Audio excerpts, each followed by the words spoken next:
What's up, guys?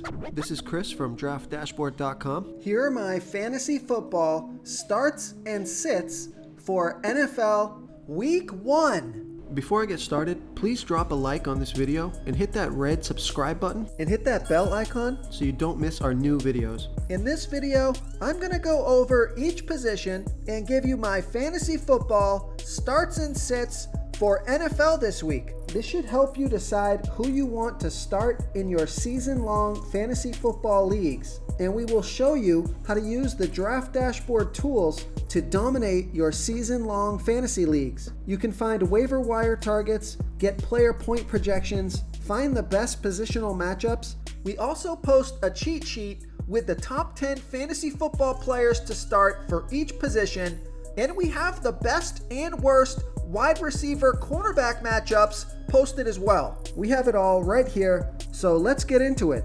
Okay guys, NFL Week 1, let's take a look at my starts and sits. So at the quarterback position, I'm gonna start Jalen Hurts from the Philadelphia Eagles playing the Atlanta Falcons, who have the third worst defense overall, and they give up the second most fantasy points to opposing quarterbacks. Now, Jalen Hurts, in his last 3 games of the year, he scored 17, 21, and 38 fantasy points. And the reason that I'm going to start Jalen Hurts is because he got 8, 9, and 11 rush attempts in those games. He's projected at 20.5 fantasy points here in Week 1. He's 7,600 FanDuel salary, and he's 1,200 less on DraftKings. Vegas thinks there's going to be 48 points scored in this game, and they have the Philadelphia Eagles trailing by 3.5. So it's a fantastic matchup, a pretty high scoring game, and Jalen Hurts, he's going to be running the ball, and he should have to pass the ball quite a bit as well. So I'm going to start Jalen Hurts here versus the Atlanta Falcons. Okay, who are we going to sit at the quarterback position?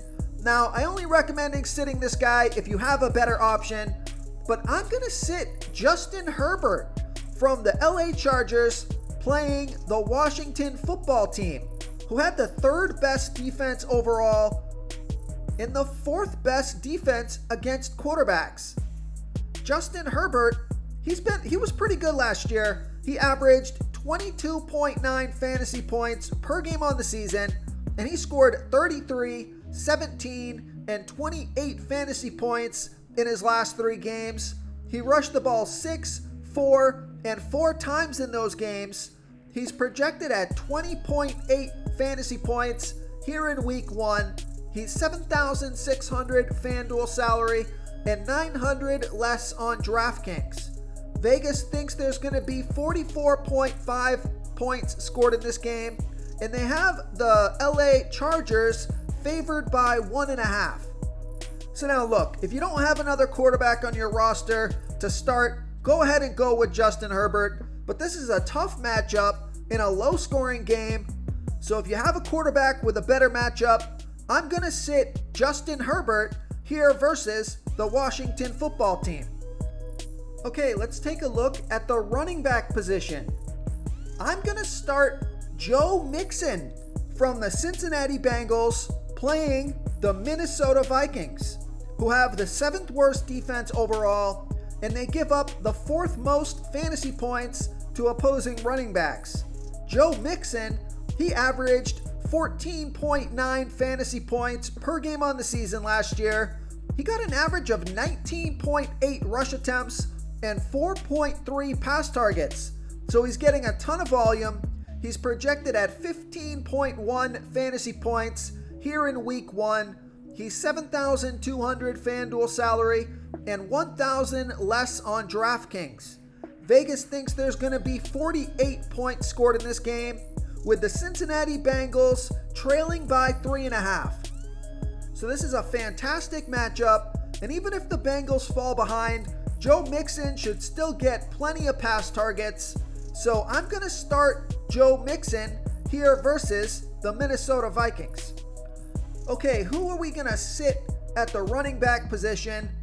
I'm going to sit Austin Ekeler from the LA Chargers playing the Washington football team, who have a good defense overall, and they've been good versus running backs. Austin Ekeler, he averaged 13.8 fantasy points per game on the season, getting an average of 11.6 rush attempts per game, and he got 6.5 pass targets per game. So in his last 3 games last year, he scored 14, 14, and 10 fantasy points, and in those games he got 7, 10, and 13 rush attempts, and 7, 3, and 4 pass attempts. So he was touching the ball about 14 times per game. Not a ton of volume for a starting running back, and he's projected at 15.8 fantasy points here in week 1. He's $6,900 FanDuel salary and 100 more on DraftKings. Vegas thinks there's going to be 44.5 points scored in this game, and they have the Chargers favored by 1.5. So I don't like the matchup here, and I want to see at least 20 touches from my starting running backs. Of course, if you don't have much depth at the running back position, go ahead and play Austin Ekeler. But if you do have a running back that's going to get 20 touches or more, I would start them over Ekeler. So I'm going to sit Austin Ekeler here versus the Washington football team. Real quick, guys, I got great news. For a limited time, we're offering a full 30-day trial to Draft Dashboard. You can try all the tools for NFL, MLB is still going, NBA is right around the corner. This is a great time to get in and try everything for 1 month. The tools are all about saving research time. You can see the last 3 games, the fantasy points per game, the targets they got per game, so you can see how involved they are in the offense, the rushes they got per game. Seeing all this stuff on one screen helps you save time and make better picks. Oh, and if you're tired of doing research every day, we just added a cheat sheet that shows hand-picked plays for the slate. No confusing stat lines, no headaches, just a simple cheat sheet that shows the absolute best players for your lineups. Okay, let's take a look at the wide receiver position. I'm going to start Brandin Cooks from the Houston Texans playing the Jacksonville Jaguars, who have the second worst defense overall, and they give up the 11th most fantasy points to opposing wide receivers.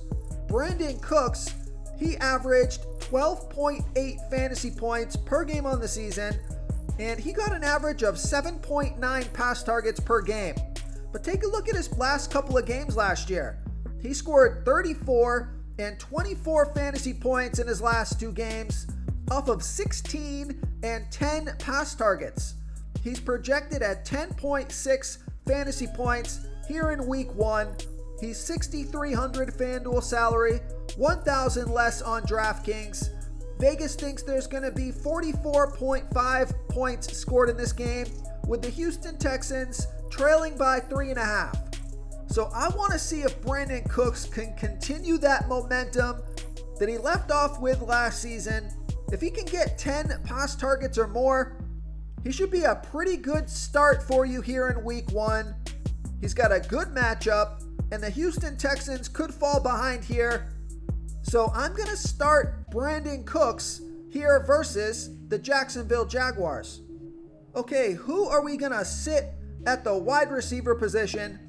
I'm going to sit Courtland Sutton from the Denver Broncos playing the New York Giants, who have a middle-of-the-pack defense overall, and they were really good against opposing wide receivers last year. Courtland Sutton, he only averaged 8.1 fantasy points per game on the season, and he got an average of 6 pass targets per game. Now he's projected at 10.3 fantasy points here in week 1. He's $5,800 FanDuel salary and 600 less on DraftKings. Vegas thinks there's going to be 42.5 points scored in this game, with the Broncos favored by 2.5. So this is a low-scoring game. It's a bad matchup, and I want to give Courtland Sutton a week or 2 to see how he's going to be involved in this offense. So I'm going to sit Courtland Sutton here versus the New York Giants. Okay, moving on to the tight end position. I'm going to start Eric Ebron from the Pittsburgh Steelers playing the Buffalo Bills, who have a middle-of-the-pack defense overall, and they give up the 7th most fantasy points to opposing tight ends. Eric Ebron, he averaged 7.6 fantasy points per game on the season last year, getting an average of 6.1 pass targets per game. But in his last 2 games last year, he scored 16 and 13 fantasy points off of 11 and 7 pass targets.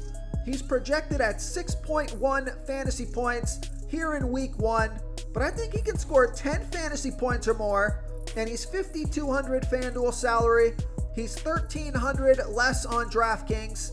Vegas thinks there's going to be 48.5 points scored in this game, with the Steelers trailing by 6.5. So I want to start Eric Ebron because Vegas thinks this is going to be a somewhat high-scoring game here, and they've got the Steelers trailing, so I think they're going to have to pass the ball. I think Eric Ebron is going to get plenty of pass targets and rack up those fantasy points in a good matchup. So I'm going to start Eric Ebron here versus the Buffalo Bills. Okay, who are we going to sit at the tight end position? So on the other side of the ball, I'm going to sit Dawson Knox from the Buffalo Bills playing the Pittsburgh Steelers, who had the second worst defense overall last year, and they give up the second fewest fantasy points to opposing tight ends. Dawson Knox, he only averaged 4.6 fantasy points per game on the season, getting an average of 3.7 pass targets per game. So he wasn't very productive, not a lot of volume, although I do think he's going to develop here throughout the season. I don't think week 1 is the time to play him. He's projected at 6.8 fantasy points here in week 1. He's $5,000 FanDuel salary and $1,600 less on DraftKings. We know Vegas thinks there's going to be 48.5 points scored in this game. They have the Buffalo Bills favored by 6.5. So the Buffalo Bills could get out to a pretty big lead here. They might be running the ball to run the clock out. Dawson Knox is in a tough matchup. He may not get a lot of pass targets this game. So I'm going to sit Dawson Knox here versus the Pittsburgh Steelers. If you want to try all these daily fantasy tools for yourself, click the link in the description below this video or just go to draftdashboard.com. You can use our DFS lineup optimizer to build quality lineups using our picks and your own custom player pool. Click the link in the description below this video and try all these daily fantasy tools right now. Thanks so much for watching. Oh, and don't forget to subscribe to this channel and hit that bell icon so you can get instant updates whenever we post a new video. Thank you so much for watching, everyone. If you enjoyed this video, please smash that like button and subscribe to the channel if you haven't already. Oh, and please comment below with your favorite player for this NFL slate. I love to hear what you guys have to think. Thanks again, and good luck.